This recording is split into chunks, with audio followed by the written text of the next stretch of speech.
বলিস না, আরে আমি তো গিয়েছিলাম ওখানে, আর তারপরে যা হয়েছে কি বলবো। হ্যাঁ রে কি বলবো, হ্যাঁ হ্যাঁ রে, তুই তো যাসনি তখন, তারপরে যা হয়েছে না। হ্যাঁ গো বৌমা, তুমি এই সন্ধেবেলার সময় এরকম জোরে জোরে চিৎকার করে কথা বলছো আর হো হো করে হাসছো, একদম নিচ অব্দি তোমার কথা আসছে। এত জোরে জোরে কার সাথে কথা বলছো?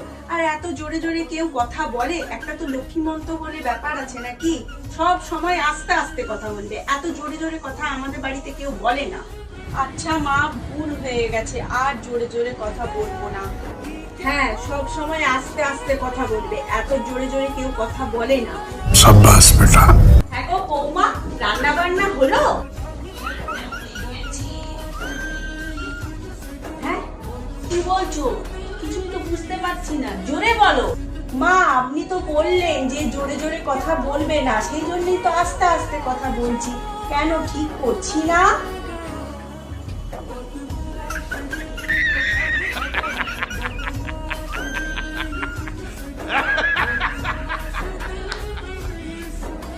এখনকার যুগে মেয়েদের কিছু বলাই মুশকিল। বাবা রে বাবা, তুমি বাবা জোরেই কথা বলবে।